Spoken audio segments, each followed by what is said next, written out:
नमस्कार दोस्तों, आप सभी का अभिनंदन और बहुत बहुत स्वागत है आपके अपने YouTube चैनल देवेंद्र क्लासेस में। उम्मीद है कि शानदार और मस्त होंगे। तैयारी आप कर रहे होंगे।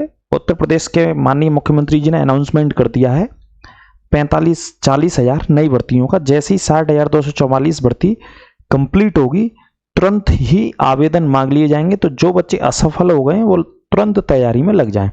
हमारे साथ जुड़िए, बिल्कुल निःशुल्क हम पढ़ा रहे हैं। ठीक है, आप ऑफलाइन में आप आ सकते हैं तो आसपास के हैं तो ऑफलाइन बैच लीजिए, बाकी का ऑफलाइन ऑनलाइन भी आप हमारा लीजिए बैच और जुड़ सकते हैं बिल्कुल निःशुल्क, फ्री ऑफ कॉस्ट। तो मॉडर्न हिस्ट्री में पढ़ा रहा हूं, टॉपिक चल रहा है, प्लेलिस्ट आपको मिल जाएगी। तो आज चर्चा करेंगे फ्रेंच ईस्ट इंडिया कंपनी के आगमन की। पूरा समझा के पढ़ा रहा हूं, कोई रटा के नहीं पढ़ा रहा हूं। आप हमारे साथ जुड़िए, एक क्लास को देखिए, 2 क्लासों को देखिए, अच्छे से समझ में आएगा। कोशिश करेंगे बेहतर से बेहतर। तो फ्रेंच की बात करेंगे, यानी कि फ्रांस के लोगों की बात करेंगे। भारत में यूरोप से 3 से 4 कंपनियां प्रमुख आती हैं व्यापार करने के लिए। इनका उद्देश्य भारत में व्यापार करना था, न कि राजनीतिक स्थायित्व अधिकार करना था। अपना पॉलिटिकल स्थापित नहीं होना था इनको, सिर्फ और सिर्फ ट्रेड के माध्यम से, व्यापार के माध्यम से भारत में ये लोग आते हैं। ठीक है, तो व्यापार करने के लिए चौथे क्रम पर ये लोग आते हैं, जो कि फ्रेंच ईस्ट इंडिया कंपनी इसको कहते हैं। इसकी स्थापना 1664 में हुई थी। बेसिक क्वेश्चन तो मेरे भाई आपसे यही पूछ लिया जाता है कि फ्रेंच ईस्ट इंडिया कंपनी की स्थापना कब हुई थी, ये बता दीजिए। ठीक है, तो चर्चा करते हैं फ्रेंच ईस्ट इंडिया कंपनी की। ठीक है, जुड़िए आप मेरे साथ तो देखते हैं। हेडिंग डाल लीजिए, फ्रेंच ईस्ट इंडिया कंपनी के बारे में बात करेंगे। फ्रेंच ईस्ट इंडिया कंपनी के विषय में बात करेंगे। ठीक है, फ्रेंच ईस्ट इंडिया कंपनी, जो कि फ्रेंच ईस्ट इंडिया कंपनी भी कहां पे व्यापार करने आती है? भारत में। ये भारत में व्यापार करने ये लोग आते हैं। ठीक है, अब देखते जाइए मेरे साथ। फ्रेंच ईस्ट इंडिया कंपनी की सबसे पहले बात करेंगे स्थापना की। स्थापना कब होती है? बेसिक प्रश्न, मूल जो प्रश्न उठता है वो स्थापना से उठता है मेरे भाई, है ना। ये लोग आते हैं, भारत में व्यापार करने आते हैं। तो इसकी स्थापना कब हुई इस कंपनी की? तो इस कंपनी की स्थापना हुई थी 1664 में। 1664 ईस्वी में इसकी स्थापना होती है। ठीक है, स्थापना इसकी जो हुई थी वो हुई थी लुई, वहां पे एक राजा का शासनकाल था, लुई 14वां। लुई 14वां राजा था फ्रांस का, है ना। 14वें नंबर का रहा होगा। लुई 14वां राजा था वहां का। लुई 14वां राजा था। इसके शासनकाल में 1664 में इस कंपनी की स्थापना। लुई 14वां मेरे भाई कहां का राजा था? फ्रांस का राजा था। ये फ्रेंच किंगडम था, फ्रांस का राजा था। ठीक है, तो इसी राजा के मंत्री ने, इस राजा का एक मंत्री था, उसका नाम है कॉलवर्ट। राजा का एक मंत्री था, नोट करते चलना मेरे भाई एक एक पॉइंट। मंत्री का नाम है काल्वर्ट। काल्वर्ट नामक मंत्री ने, ठीक है, लुई 14वां जो राजा था उसका एक मंत्री था जिसका नाम कॉलवर्ट था। तो कॉलवर्ट नामक मंत्री ने इस कंपनी की स्थापना करी 1664 में। फ्रेंच ईस्ट इंडिया कंपनी की स्थापना करी। ईस्ट इंडिया कंपनी, आपसे पूछा जाएगा भाई फ्रेंच ईस्ट इंडिया कंपनी की स्थापना किसने करी? तो आंसर आपको देना होगा मेरे भाई। आंसर क्या देना होगा? कॉलवर्ट। कॉलवर्ट के द्वारा फ्रेंच ईस्ट इंडिया कंपनी की स्थापना 1664 में की गई। एक एक अंडरलाइन करते चलना। ये कौन से पद पे था? ये मंत्री के पद पे था। और मंत्री किसकी सरकार में था? लुई 14वां जो राजा था इसके सरकार में मंत्री था। तो इसने 1664 में फ्रेंच ईस्ट इंडिया कंपनी बनाई। 64 में बनाने के बाद ये भारत आते हैं। ये कंपनी कहां आती है मेरे भाई? भारत आती है और भारत में करती है ये व्यापार फ्रांसिस कैरो के नेतृत्व में। अगला पॉइंट नोट करना, 1664 की बात होगी तो 1667 में, 1667 में अगली वर्ष है 1667। एक एक पॉइंट बता दूंगा मैं, एक एक लाइन आपको, क्वेश्चन बेटा बाहर नहीं जाएगा। 1667 में एक व्यक्ति था जिसका नाम है फ्रांसिस कैरो। फ्रांसिस कैरो के नेतृत्व में, इसके लीडरशिप में, फ्रांसिस कैरो के नेतृत्व में, फ्रांसिस कैरो 1667 में फ्रांसिस कैरो के नेतृत्व में French east India company Bharat आगमन होता है। इसका भारत आगमन होता है। कहां पे आगमन होता है? भारत। ठीक है, भारत आगमन हुआ। कब आगमन होता है? 1667। नेक्स्ट 1668 में, क्योंकि 67 में जब भारत आ गए तो अगली ही वर्ष में इन्होंने 1668 में पहला कारखाना इन्होंने कहां खोला, पहली व्यापारिक factory French east India company की कहां पे थी, और ये कब कारखाना स्थापित किया इन्होंने, 1668 में।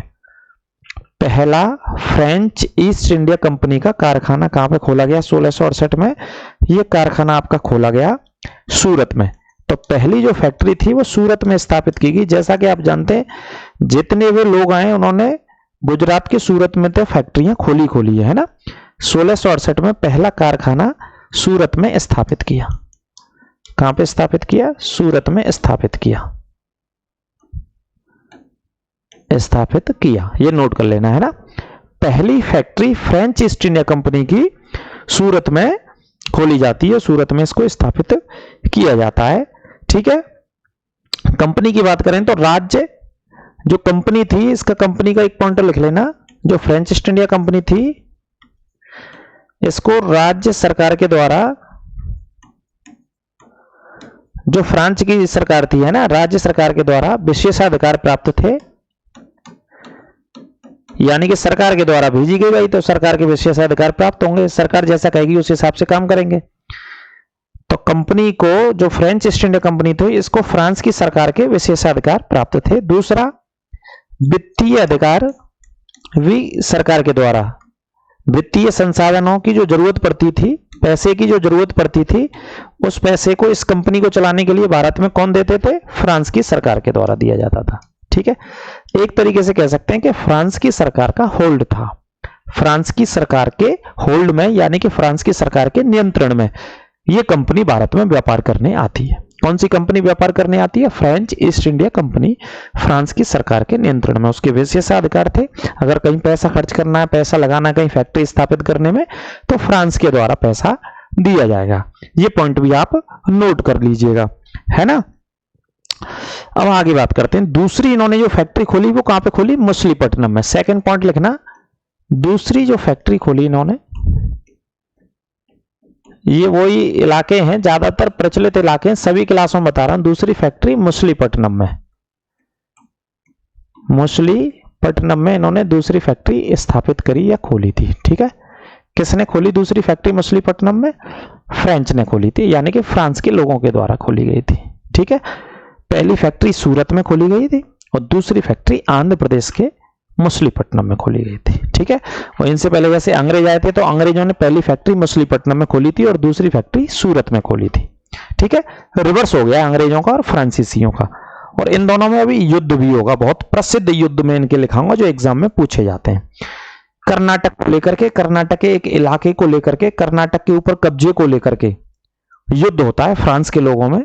फ्रांस के जो ईस्ट इंडिया कंपनी के लोग थे और अंग्रेजों की ईस्ट इंडिया कंपनी के लोग थे, उनमें युद्ध होते हैं, 3 युद्ध होते हैं और तीनों युद्धों को कर्नाटक के युद्ध के नाम से इतिहास में लिखा गया, जाना जाता है। कारण क्या था, तर्क क्या था तीनों लड़ाइयों के पीछे। कर्नाटक और तमिलनाडु आप पढ़ोगे तो कर्नाटक वाला जो इलाका है उसे क्या कहा जाता है, इतिहास में जैसा उसका नाम दिया है कि कोरोमंडल के नाम से वो इलाका जाना जाता था, है ना। लेकिन कोरोमंडल आजकल तमिलनाडु और उस वाले हिस्से को बोलते हैं आंध्र प्रदेश वाले से, उस समय कहा जाता था, इतिहास में लिखा ऐसा है। ठीक है, तो कोरोमंडल पर या कर्नाटक के उस एक इलाके पर कब्जे को लेकर के, अपनी ताकत को लेकर के कि किसमें ताकत ज्यादा है, उसे लेकर के, अपने आधिपत्य को लेकर के दोनों शक्तियां भिड़ती हैं और 3 बार युद्ध होता है और तीनों की तीनों लड़ाइयां कर्नाटक के नाम से मशहूर हैं। उन लड़ाइयों पर हम चर्चा करेंगे जो कि कई बार एग्जाम्स में पूछे जाते हैं। लेकिन उससे पहले चलते हैं, 1673 में एक फ्रांसिस मार्टिन नामक व्यक्ति आता है। 1673 में एक व्यक्ति का नाम लिखना, फ्रांसिस मार्टिन। फ्रांसिस नामक व्यक्ति आता है, ये फ्रांस का ही था। ये क्या करता है, पुडुचेरी को लेता है किराए पर। वेलिकोंडा एक जगह है, वेलिकोंडा उस समय पड़ती थी। वेलिकोंडापुर के जो सूबेदार थे, सूबेदार मैं बता देता हूं क्या नाम था इनका, शेर खां लोदी से। ये शेर खां लोदी सूबेदार थे यहां के। शेर खां लोदी से पुडुचेरी को ये लेते हैं, पुडुचेरी को प्राप्त करते हैं, है ना। अपना व्यापार करने के काम करने के लिए। तो आगे कालांतर में इस घटना के बाद 1673 की घटना के बाद कालांतर में प्रश्न बनता है कि पुडुचेरी को किसने बसाया था, पुडुचेरी की स्थापना किसने करी थी। तो नोट करके लिख लेना पुडुचेरी की स्थापना। यह प्रश्न भी कई बार बनता है कि जो पुडुचेरी राज्य है हमारा भारत का, जो कि इस समय 3 राज्यों में बेटा, पुडुचेरी की स्थापना किसके द्वारा की गई, फ्रांसिस मार्टिन के द्वारा। शॉर्ट में लिख लेना मार्टिन के द्वारा की गई थी, मार्टिन के द्वारा की गई थी। यानी कि फ्रांसीसियों ने एक लंबे समय तक इसको इस्तेमाल किया, तो उन्हीं को श्रेय जाता है पांडिचेरी की स्थापना का। पांडिचेरी की स्थापना किसने करी, फ्रांसिस मार्टिन के द्वारा की गई, जो कि कौन था, की गई थी, लिख लेना पूरा पॉइंट, जो कि एक फ्रेंच था, की गई थी, जो कि कौन था, फ्रेंच था। यानी कि फ्रांसिस व्यक्ति था, शेर खान लोधी जो कि वैली काउंडापुर का सूबेदार था, इसी के कब्जे में उस समय पांडिचेरी आता था, तो इसने ले लिया था।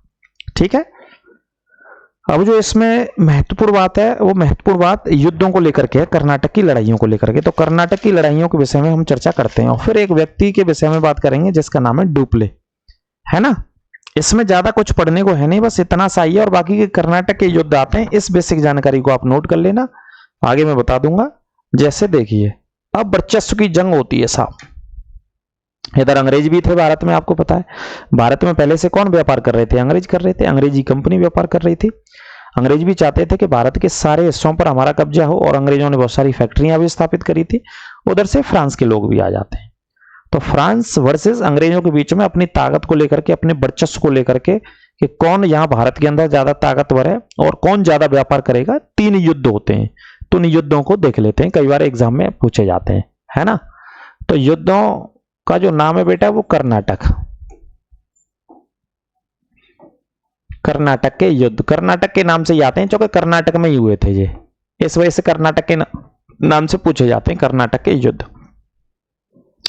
कौन से इलाके को लेकर, कोरोमंडल पर अधिकार को लेकर के फ्रांसीसी और अंग्रेजों के मध्य लगभग 20 साल तक, कोरोमंडल के इलाके को लेकर के, कोरोमंडल क्षेत्र पर कब्जे को लेकर,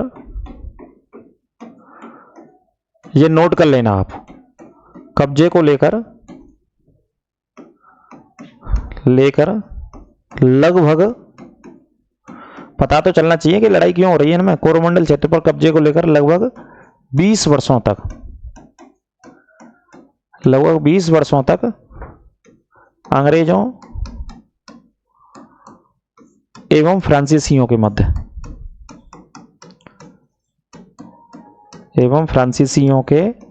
मध्य, लड़ाई चली। क्या चली, लड़ाई चली। ठीक है, लगभग 20 सालों तक ये लड़ाई चलती रही, इस पर अधिकार को लेकर के, कोरोमंडल क्षेत्र पर भारत के अंदर अधिकार को, क्योंकि कर्नाटक में हुए थे, इस वजह से कर्नाटक का युद्ध कहा जाता है तीनों युद्धों को, है ना। तो पहली लड़ाई शुरू होती है 1746 में, जो कि 2 साल तक चलती है। 2 साल तक कब तक चलती है, 49 तक चलती है। 46 से शुरू होकर के 47, 48, 49 में समाप्त हो जाता है युद्ध।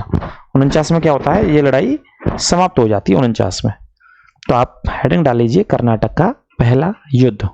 चर्चा करते हैं, यहीं से चर्चा कर लेते हैं।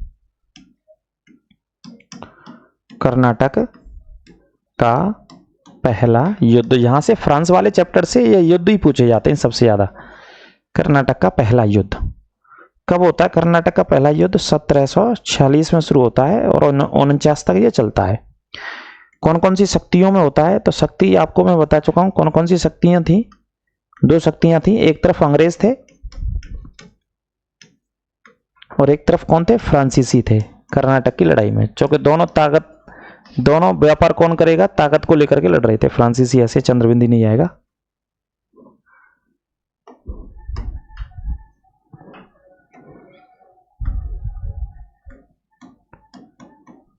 फ्रांसीसी। ठीक है, फ्रांसीसी और अंग्रेजों के मध्य यह युद्ध होता है 46 से 49 तक। इसके तत्कालिक कारण की बात करें तो तत्कालिक कारण भी लिखा है। एक कैप्टन था वर्नेट, उन्होंने फ्रांसीसी जहाजों पर कब्जा कर लिया था। एक अंग्रेज कैप्टन था वर्नेट करके। तत्कालिक कारण भी कई बार एग्जाम में आ चुका है कि भाई इस लड़ाई को होने का तत्कालिक कारण बताओ, क्यों लड़े ये दोनों, अंग्रेज और फ्रांस के लोग आपस में क्यों लड़े, आपस में इस युद्ध में क्यों लड़ते हैं। कर्नाटक का पहला युद्ध 46 से 49, एक बार चेक कर लेते हैं। 46 से नहीं, हाँ 46 से 48, सॉरी माफ कीजिए, 46 से 48 आएगा इसमें, ये गलत लिख दिया है, 46 से 48 तक चला था, 46 से 48 तक, ठीक है। तो तत्कालिक कारण लिखना, कई बार प्रश्न पूछा जाता है कि भाई लड़ाई क्यों हुई, क्या कारण रहा, इसका कारण, तत्कालिक कारण बताइए।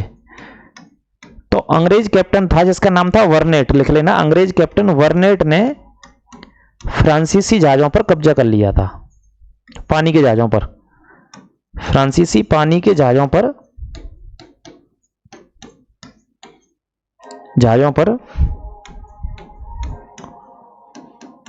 कब्जा कर लिया, फ्रांसीसी जहाजों पर कब्जा कर लिया था, ठीक है। ये तत्कालिक कारण था, ये अंग्रेज था, वर्नेट ने फ्रांस के पानी के जहाज थे बहुत सारे, उन पर कब्जा कर लिया था, इस वजह से ये दोनों शक्तियां भिड़ गई। 1740 से 48 तक 2 साल युद्ध चला। युद्ध एक संधि के साथ खत्म होता है जी, एक संधि होती है, इस संधि को एक्स ला सापेल संधि के नाम से जाना जाता है, एक्स ला सापेल। उधर यूरोप में वही युद्ध हो रहा था उत्तराधिकार की जंग को लेकर, यूरोप में भी लड़ रहे थे ये दोनों, अंग्रेज और फ्रांस के दोनों यूरोप महाद्वीप में भी लड़ रहे थे। और वो लड़ाई कहां पे हो रही थी, एक देश है ऑस्ट्रिया, ऑस्ट्रिया नामक देश में ये युद्ध लड़ रहे थे दोनों, वहां भी ताकत को लेकर के हो रहा था, वर्चस्व को लेकर के हो रहा था, यहां भी वर्चस्व को लेकर के हो रहा था, कौन ज्यादा व्यापार करेगा, फ्रांस के लोग करेंगे भारत से या अंग्रेज करेंगे, ठीक है।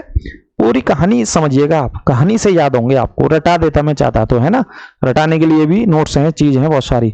तो भाई साहब युद्ध कैसे खत्म होता है इसमें आप नोट करके लिखोगे, ऑस्ट्रिया में, ये नोट कर लेना,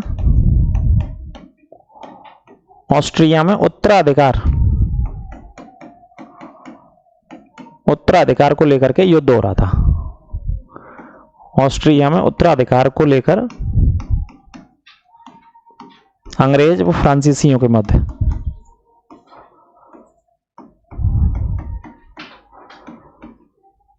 फ्रांसीसी के मध्य क्या हुआ था, युद्ध हो रहा था वहां पे कि कौन उत्तराधिकार करेगा, लेकिन ये समाप्त होता है फिर, तो नोट करके लिखना समाप्त कैसे होता है, नोट करके लिखना,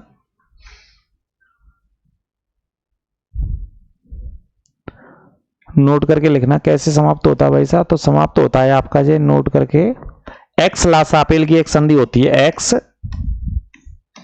ला सैपेल, ये अंडरलाइन कर लेना, पूछा जाता है ये कई बार, कौन सी संधि के तहत, एक्स ला सापेल की संधि के तहत युद्ध समाप्त होता है,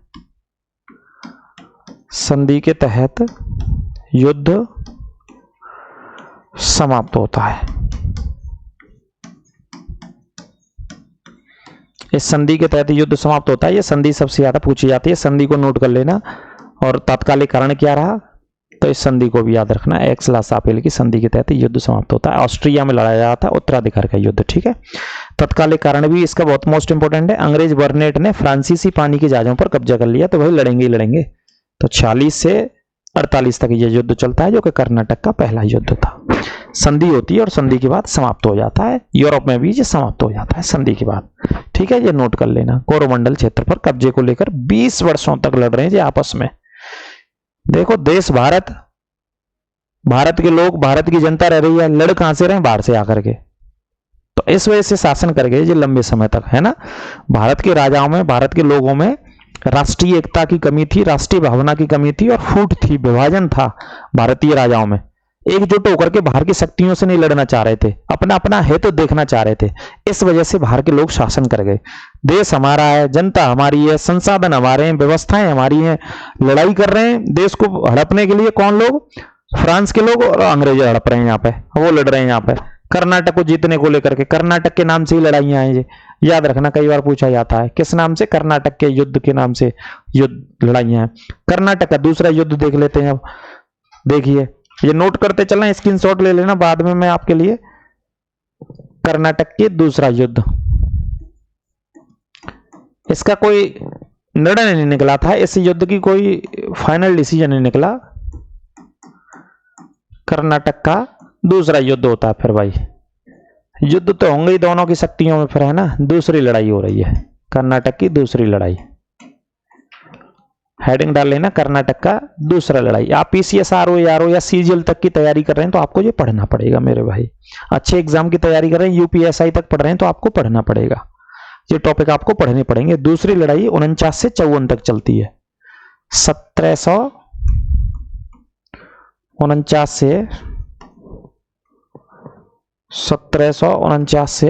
1754 तक ये दूसरा युद्ध होता है। 1749 से 1754 तक, ठीक है, कर्नाटक की दूसरी लड़ाई। अब प्रश्न पूछा जाएगा कि साहब कर्नाटक की दूसरी लड़ाई किन के साथ में हो रही थी, तो आपको तो पता होना चाहिए। दूसरे युद्ध में भी तो वही सेम शक्तियां थी, आपको मैं बता चुका हूं। कौन से लोग थे, एक तरफ अंग्रेज थे, और एक तरफ फ्रांस के लोग थे। फ्रांसीसी थे जो कि मानने को तैयार नहीं थे, उन्होंने भी पूरी ताकत लगा दी कि भाई हम ही शासन करेंगे, हम ही व्यापार करेंगे सबसे ज्यादा। इधर अंग्रेज पूरी ताकत लगाए हुए थे। तो ये 49 से 54 लगभग 50-54 5 साल तक लगभग ये लड़ाई चलती है। 5 वर्षों तक ये युद्ध लगातार चलता रहता है अंग्रेज और फ्रांसीसियों में। इसके कारण को अगर देखेंगे तो नवाब के पद को लेकर के ये संघर्ष चल रहा था। इसमें एक व्यक्ति, बहुत माइंडेड व्यक्ति आया, उसकी कहानी मैं बताऊंगा आपको। ये युद्ध था, ये किसे लेकर के था, नवाब के पद को लेकर के। नवाब के पद को, कर्नाटक के नवाब के पद को लेकर के लड़ाई थी जी भाई साहब। कर्नाटक का नवाब, कहां का नवाब, कर्नाटक का नवाब कौन बनेगा, इसको लेकर के जंग चल रही थी। ये नोट कर लेना, कर्नाटक के नवाब को लेकर के युद्ध था, ठीक है। तो एक फ्रांसीसियों में एक व्यक्ति था, उसका उल्लेख यहां पे आता है, जिसका नाम आप लिख लेना डुप्ले। इसके बारे में मैं बताऊंगा, बहुत सारे पॉइंट बनते हैं इस युद्ध में, इसका उल्लेख आता है डुप्ले का, ठीक है। तो कर्नाटक का नवाब एक जो बनना चाह रहा था, जो डुप्ले की मदद मांग रहा था, उसका नाम क्या था, चंदा साहब। ये कर्नाटक के नवाब बनना चाह रहे थे और डुप्ले की मदद ले रहे थे, सहायता ले रहे थे। डुप्ले इधर इतना राजनीतिक व्यक्ति था, यूरोप का, फ्रांस का ही रहने वाला था। ये फ्रांसिस ईस्ट इंडिया कंपनी के लोगों ने बुलाया था। इतना राजनीतिज्ञ था कि इधर इसकी भी मदद कर रहा था कि तुम बन जाओ। और एक और व्यक्ति था मुजफ्फरजंग,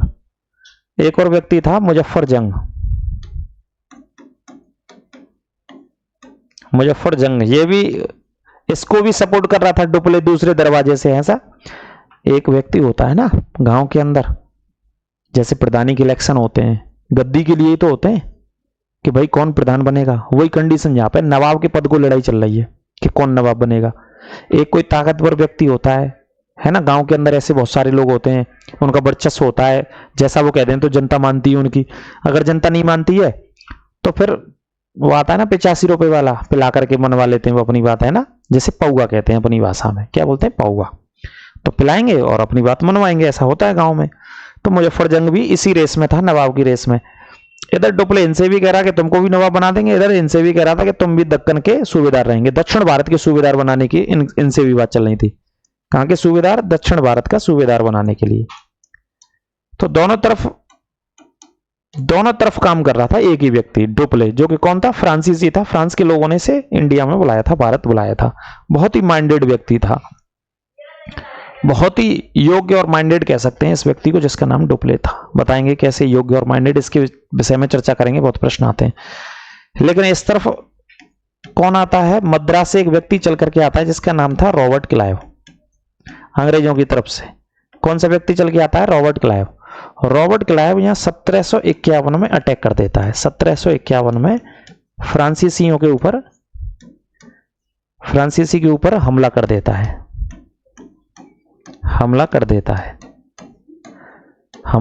है, और फ्रांसीसी के लोग धराशायी हो जाते हैं। 1751 की घटना है ये। लड़ाई 49 से 54 के बीच चलती है। तो 1751 में फ्रांसीसियों के ऊपर कौन हमला कर रहा है, यहाँ पे रॉबर्ट क्लाइव हमला कर देता है। और इसी हमले के बाद फ्रांसीसी जो लोग होते हैं वो सरेंडर हो जाते हैं, एक तरीके से आत्मसमर्पण कर देते हैं। क्या कर देते हैं, यहाँ पे आत्मसमर्पण कर देते हैं, ठीक है। धारवाड़ नामक क्षेत्र पर वो हमला करता है, तो फ्रांसीसी सेना यहाँ आत्मसमर्पण कर देती है, सरेंडर कर देते हैं फ्रांसीसी। नोट करके लिखना, फ्रांसीसी इसी युद्ध के बाद क्या कर देते हैं, आत्मसमर्पण, ठीक है। वो झेल नहीं पाते हैं भाई साहब, सरेंडर कर दिया उन्होंने, फ्रांसीसियों ने सरेंडर कर दिया। किसके सामने, अंग्रेजों के सामने, रॉबर्ट क्लाइव के सामने सरेंडर कर दिया। इस पॉइंट को आप नोट कर लेना, ठीक है। हालांकि इस युद्ध का कोई निर्णय नहीं निकलता है, अनिर्णायक युद्ध इसे कहा जाता है, ये नोट कर लेना। अनिर्णायक युद्ध, अनिर्णायक युद्ध इसको कहा जाता है, इसका कोई निर्णय नहीं निकला, इसका कोई रिजल्ट नहीं निकला था, इसे नोट कर लेना, ठीक है। फिर बाद में चंदा साहब की भी हत्या कर दी जाती है इस युद्ध के खत्म होते होते, नोट करके लिख लेना। चंदा साहब की भी हत्या की जाती है, कर दी जाती है, नोट करके लिखना। चंदा साहब की हत्या कर दी जाती है, हत्या कर दी जाती है, ठीक है। ये नोट करके लिख लेना, किसकी हत्या कर दी जाती है? चंदा साहब की हत्या कर दी जाती है बाद में। अनिर्णायक रहा, इसका कोई निर्णय नहीं निकला। तो ये दूसरा कर्नाटक का युद्ध था जो नवाब के पद को लेकर के हुआ।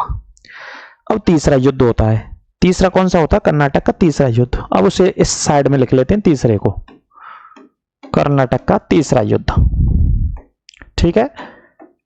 ज्यादा है नहीं इसमें फ्रांसीसियों के बारे में पढ़ने को, बस सिर्फ कर्नाटक की लड़ाइयां बहुत फेमस है। कर्नाटक का तीसरा युद्ध, तो कर्नाटक का तीसरा युद्ध होता है 54 के बाद से अगली बार 1758 से 63 तक, 1758 से 1763 तक ये तीसरा युद्ध होता है।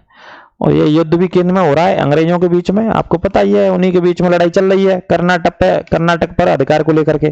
और दूसरे कौन थे? फ्रांसीसी, दूसरे फ्रांसीसी थे, ठीक है। इन दोनों में ये युद्ध हो रहा है। पेरिस की संधि के तहत ये समाप्त होता है, ये नोट कर लेना, नोट करके लिखना। पेरिस की एक संधि हुई थी, पेरिस की संधि के तहत, क्योंकि फ्रांस की राजधानी क्या है? पेरिस, तो पेरिस के नाम से, पेरिस की संधि के तहत यह लड़ाई समाप्त होती है।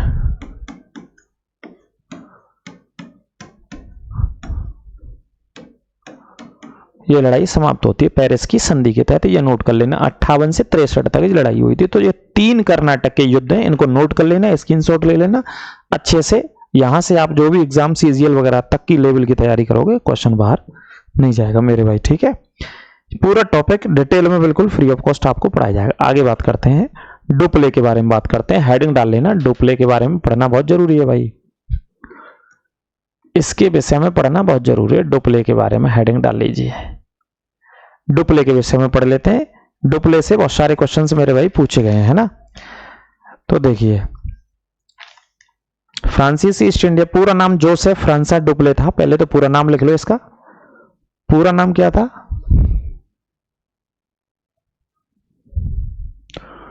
पूरा नाम जो था, मैं अभी एक सेकंड आपको बता रहा हूं पूरा नाम क्या था।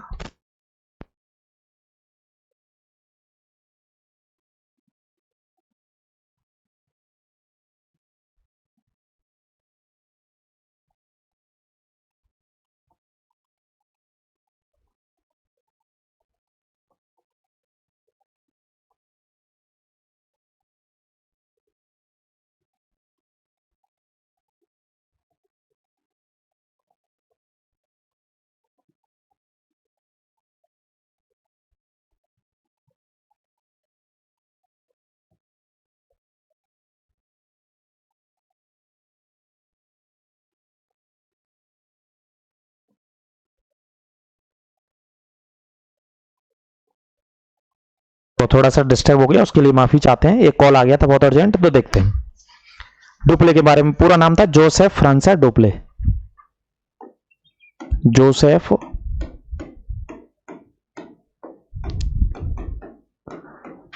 फ्रांसवा डुप्ले, ये पूरा नाम था, ठीक है। पहला पॉइंट, पूरा नाम लिख लेना, जोसेफ फ्रांसा डुप्ले, ये पूरा नाम था। डुप्ले कहां का रहने वाला था साहब? डुप्ले फ्रांस का नागरिक था, डुप्ले फ्रांस का था, फ्रांस से संबंध रखता था। फ्रेंच ईस्ट इंडिया कंपनी ने इसे बुलाया था। डुप्ले ने यहां पर कार्य किया, डुप्ले ने फ्रेंच ईस्ट इंडिया के तहत कार्य किया।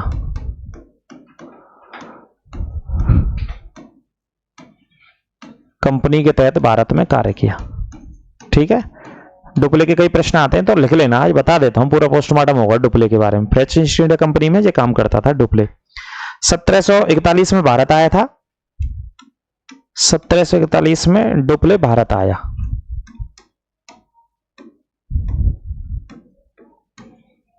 डुप्ले भारत आया था। कब आया था? 1741 में। ठीक है, अगला पॉइंट लिखना 1742 में, यानी कि 1 साल के बाद ही 1742 में पांडिचेरी का गवर्नर बना दिया। पांडिचेरी का गवर्नर किससे बना दिया? डुप्ले को पांडिचेरी का गवर्नर बना दिया इसे।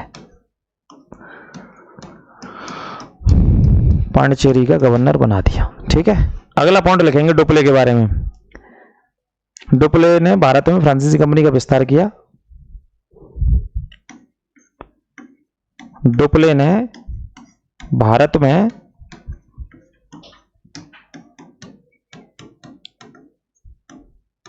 फ्रांसीसी कंपनी का क्या किया? फ्रांसीसी कंपनी का विस्तार किया डुप्ले ने। सबसे ज्यादा बढ़ाया था डुप्ले ने भाई फ्रांस की कंपनी को, है ना। डुप्ले ने फ्रांसीसी कंपनी का सबसे ज्यादा विस्तार किया था। ये नोट करते चलना, एक एक पॉइंट नोट करते चलने आप। और इसके बारे में बता रहा हूं जो एग्जाम में क्वेश्चंस आते हैं मेरे भाई। पहला व्यक्ति है, इसने भू अर्जित करने के उद्देश्य से भारतीय राजाओं में, डुप्ले पहला व्यक्ति था। ये नोट करना, इंपॉर्टेंट व्यक्ति है, बात है, पॉइंट है। पहला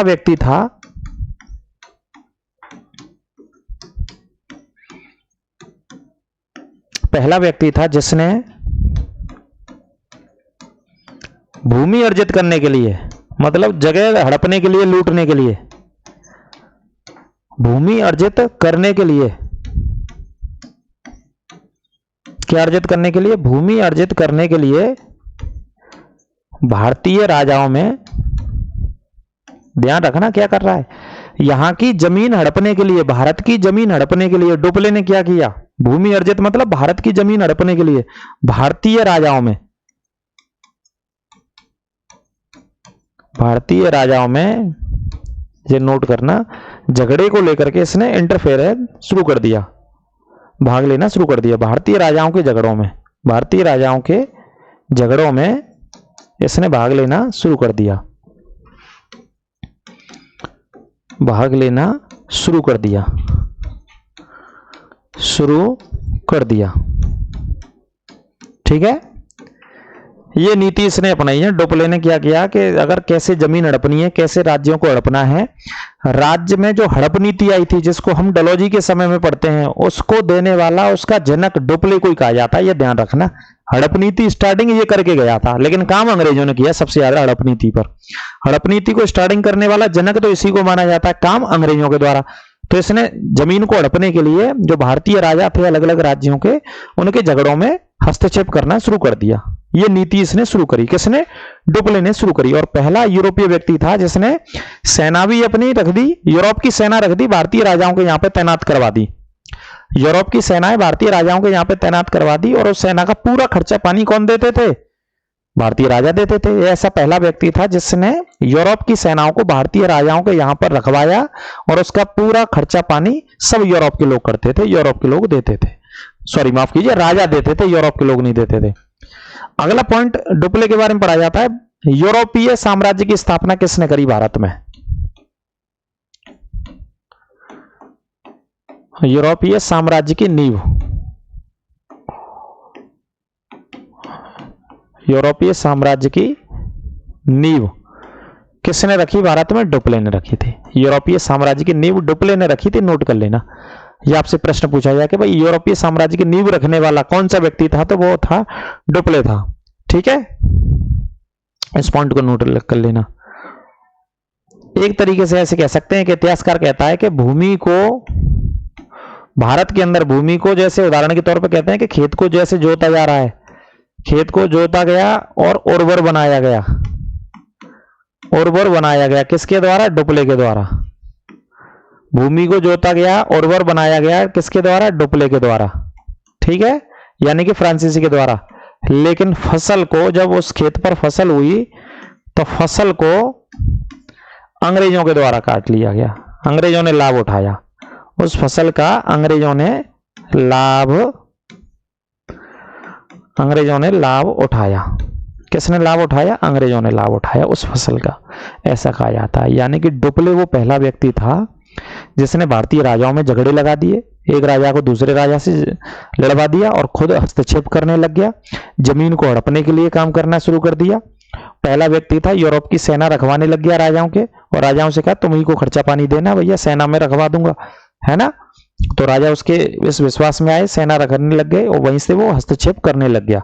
तो पहली बार भारत में यदि यूरोपीय साम्राज्य को किसी ने स्थापित किया, किसी ने नींव रखी, तो वो डुप्ले था। कौन था? डुप्ले था। और हड़प नीति को देने वाला, इसका पूरा नाम जोसेफ फ्रांसिस डुप्ले था। हड़प नीति को, यानी कि इंग्लिश में डॉक्ट्रिन ऑफ लैप्स कहते हैं, हड़प नीति को भी देने वाला कौन था? डुप्ले था, जनक था। हड़प नीति का जनक था डुप्ले। और इस नीति को आगे बढ़ाया अंग्रेजों ने, जिसको डलहौजी आप पढ़ते हैं।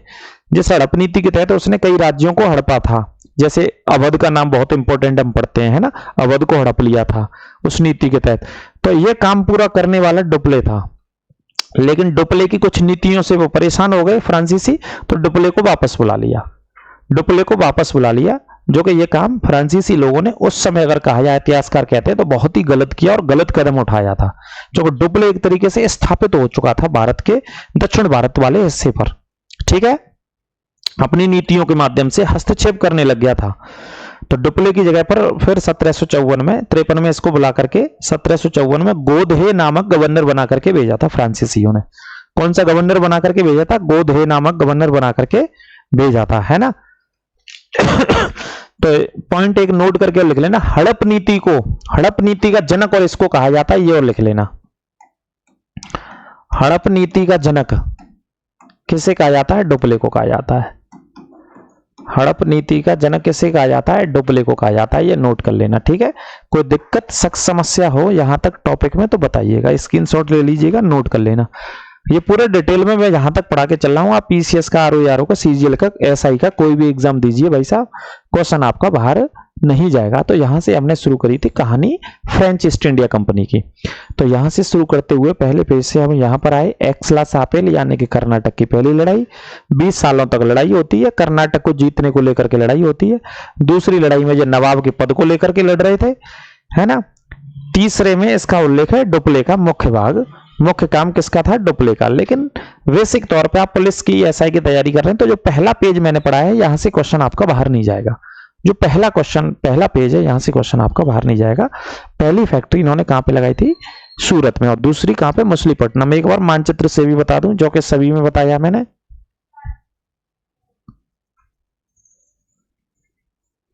जैसे सबसे पहली फैक्ट्री फ्रांसीसियों की 1664 में स्थापना होती है, फ्रेंच ईस्ट इंडिया कंपनी की, है ना। मानचित्र के माध्यम से भी आप बना लेंगे तो इजीली याद रहेगा। तो पहली फैक्ट्री फ्रांसीसियों ने कहां पे बनाई? सूरत में। पहली फैक्ट्री इन्होंने कहां पे स्थापना करी? सूरत में। ये नोट करके ऐसे भी लिखना है आपको, ऐसे भी बना के लिखना है, ऐसे इजीली याद रहते हैं। पहली फैक्ट्री थी, कब स्थापना करते हैं? सूरत में 1668 में, ठीक है। पहली फैक्ट्री, पहला व्यापारिक कारखाना सूरत में। और दूसरा जो कारखाना बनाते हैं, ये दूसरा यहां इस स्थान पे बनाते हैं, दूसरा कारखाना। और दूसरा कारखाना कहां पे बनाते हैं? मछलीपट्टनम में। मछलीपट्टनम में दूसरा कारखाना बनाते हैं, ठीक है। मछलीपट्टनम कहां है? आंध्र प्रदेश में। ये बंगाल की खाड़ी वाला और ये अरब सागर वाला हिस्सा है। फ्रेंच ईस्ट इंडिया कंपनी किसके द्वारा भारत में स्थापित की जाती है? कॉलवर्ट। क्या नाम है इसका? कॉलवर्ट एक मंत्री था, इसके द्वारा स्थापना की जाती है, ये नोट कर लेना, ठीक है। तो व्यापार करते हैं और अंग्रेजों के, फ्रांसीसियों के मध्य में युद्ध होते रहते हैं, जो कि 3 युद्ध कर्नाटक के नाम से। पूरा का पूरा आपको पता है। कर्नाटक वाला हिस्सा कहां पे पड़ता है? यहां पड़ता है, कर्नाटक वाला रीजन। ये मान लो कर्नाटक वाला रीजन है। तो पूरा का पूरा जो युद्ध था, जो लड़ाई थी, वो किसे लेकर के थी? कर्नाटक को लेकर के लड़ाई थी। कर्नाटक पर शासन को लेकर के लड़ाइयां थी इनके मध्य में, है ना। तो पहला व्यापारिक कारखाना, दूसरा व्यापारिक कारखाना, ये दूसरा था, ये नोट कर लेना। और कंपनी की स्थापना 1664 में, फ्रेंच ईस्ट इंडिया कंपनी। कॉलवर्ट मंत्री था, इसके द्वारा ये मंत्री था, इसके द्वारा इसको स्थापना की गई। और राजा का नाम आपको मैं बता ही चुका हूं, राजा का नाम क्या था? लुई 14वां। लुई 14वां फ्रांस का राजा था, ये नोट कर लेना। कोई दिक्कत शक समस्या आपको लगे तो आप बताइएगा। ये topic French east India company का मेरे भाई हो गया हमारी तरफ से। क्वेश्चंस लगाइएगा, कोई क्वेश्चन गलत नहीं होगा, बाहर नहीं जाएगा। घटना चक्र लगाइएगा, प्रैक्टिस कीजिएगा ज्यादा से ज्यादा प्रश्नों की। इसी तरीके से आप हमारे साथ जुड़े रहिए, शेयर करते रहिए, सब्सक्राइब करते रहिए हमारे चैनल को। बिल्कुल निःशुल्क हम लोग पढ़ा रहे हैं, आगामी आने वाली भर्तियों के लिए आप पढ़िए। तो मिलते हैं अगली क्लास में। अपने स्वास्थ्य का बेहद ख्याल रखिए। सभी को राधे राधे, नमस्कार।